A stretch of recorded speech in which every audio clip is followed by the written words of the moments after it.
Nobody wants this gets therapized. Actually, everybody wants this. Mended Light.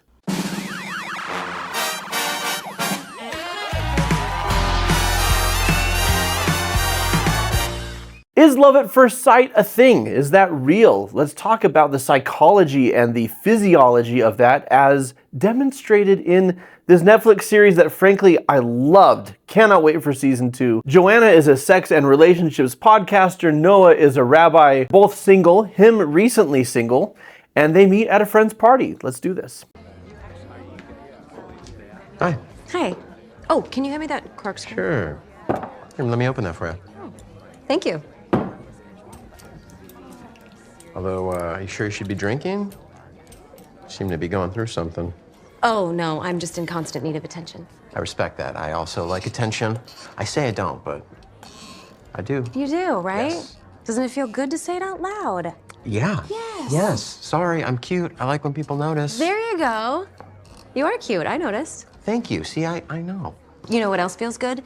To say something embarrassing like the second that you meet someone. Okay. I'll go first. I had this clear mole removed from my face that no one ever noticed right here. And now the scar is, I think, way more noticeable than the clear mole ever was. I feel like it's all anyone's staring at. That's the first thing I noticed when you came in. Is it gross? It's brutal. Oh, God. Yeah. No, I don't see it at all. Something embarrassing for me? Do you know how to do this? I think Pretty sure I would do that if I tried to open a bottle of I wine. really appreciate you putting yourself I out know, there. but I feel like I've done so much already. Okay. What a comeback. Am I supposed to say something embarrassing? Yeah. Does this count? All right, one more shot. Yeah, okay. What's your, What's my embarrassing yeah, thing? your embarrassing thing? Well, I used to be a sommelier. I think. If you pull this off, I mean, come on. Not gonna lie, there's a little bit of cork in there. I can handle it. Okay. How's that? It's good. All right. Cheers. This is a really good meet cute. That is a well-written, well-acted meet cute. As a connoisseur of TV shows and movies, I approve. Now, is there such a thing as love at first sight? Because these two have great chemistry, great banter, very similar energy, and a lot of long-lasting couples will tell you that they experience love at first sight. I saw you across the room, and I just knew. Psychologically speaking, no. There's not such thing as love at first sight because you also had several other experiences where you saw someone across the room and you just knew, and then 2 weeks later you're like, oh boy, dodged a bullet there. I was wrong about that one. What there is attraction and infatuation at first sight, which can blossom into love. The reason I don't believe in love at first sight is because love requires knowing. In order to love somebody, if you look at what Dr. Greg Bear talks about in his book, Real Love, is this notion that to be loved, you have to be seen. And to be seen, you have to be authentic and honest about who you are.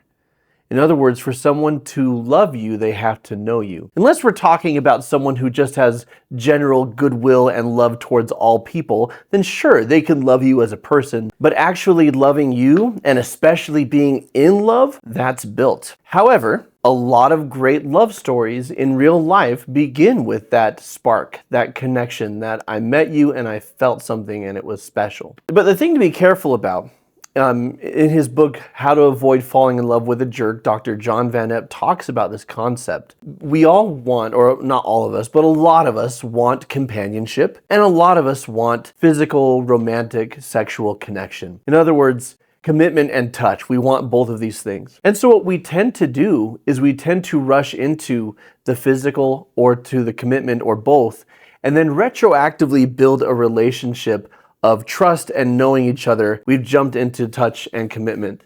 And that often goes bad because when you're physically involved with somebody, bonding hormones oxytocin and vasopressin are released as well as dopamine, right? It's very reinforcing that there is love here, there's connection here, there's pleasure here.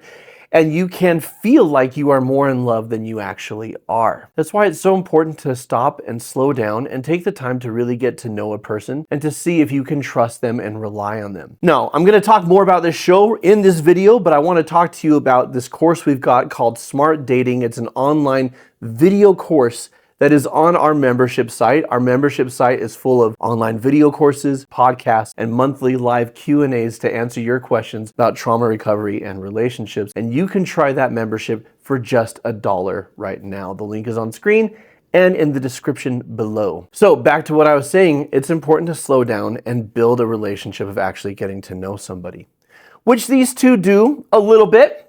More than some other movies and TV shows, I'll give them that. But they see what seems to be a big incompatibility right out of the gate, which is that she is agnostic and her podcast is on sex and relationships. And the reason it's so successful is because she and her sister basically talk about how hard it is to be single. In other words, being in a healthy relationship may not be as clickable and it could cost her business. So one, that's a hard hurdle for her to cross. Two, for him, he's a rabbi and he wants to be head rabbi, which means that in his culture, he's going to need to marry a Jewish woman, and she is not that. So here they are on their first non-date because they're just being friends, and they have one of the greatest kisses ever captured on screen. It's hot, it's sweet, it's everything you want it to be. I have thoughts. Thank you. Glad we did this. Me too.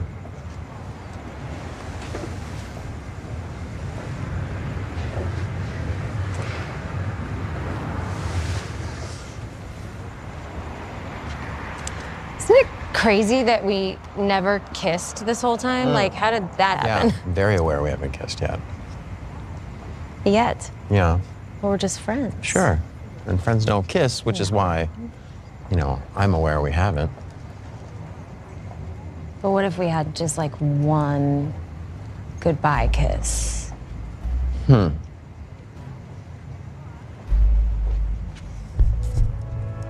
me your ice cream. Put your back down. We're going to do this right.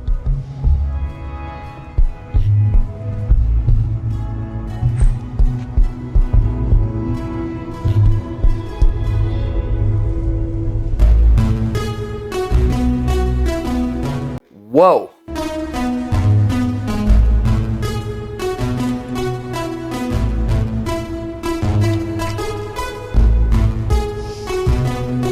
It's passionate, but it's also sweet and soulful. A lot of longing. It's a good kiss. We should all take note. I mean, is there a world where this works? Yeah.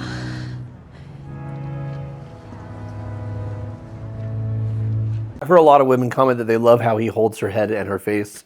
And yeah, again, take notes, fellas. So this kiss speaks to a connection. I think that's why people love it so much, is because it's not just passion, it's not just desire.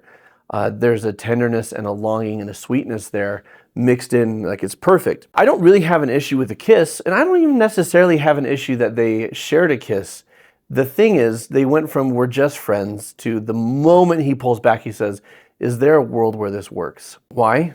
Because they both want it to. Why? Because you get physically involved with somebody and the oxytocin and the vasopressin are released into your bloodstream that says, I'm bonded to you. And dopamine, which says this is pleasurable. Now, there is no one way to create and form a healthy, lasting relationship, and there are no guarantees, but you do increase your odds for success by making sure that you're taking the time to truly get to know somebody. Dr. Van Epp talks about 3 things that you need: talk, togetherness, and time. So you can't just be making out, you gotta be talking, they have to be meaningful conversations.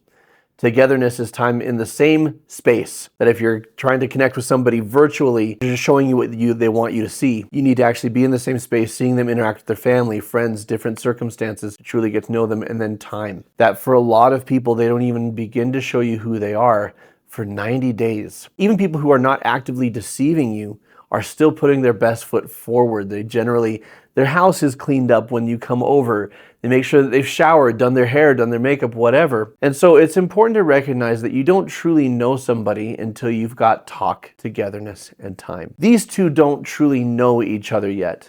They know they've got chemistry, they know they've got connection, and it sure feels a lot like love. And as you watch the series, it absolutely proves to be love. It's beautiful. But there are hurdles along the way that some anticipated, some not, that naturally come up when you are navigating a relationship and taking the time to get to know somebody. The question for you to ask is, when do we share that kiss? When do we share that passion? When do we get physical? When do we enter into a relationship? And do we take that part slower so we can build a more sturdy foundation? These are my thoughts, though. I'd love to know if you agree, disagree, what's your pushback? I'd love to read the conflicting opinions. I also want to know what you think of Nobody Wants This, these characters, and what moments you would like for me to therapize. I've got a couple more videos in this series coming. Once again, we've got a smart dating video course, online video course, as well as a whole bunch of other courses on healthy relationships and trauma recovery on our Mended Light membership site, which you can try right now for just $1 using the link here and in the description. Until next time, folks, keep shining. We need your light.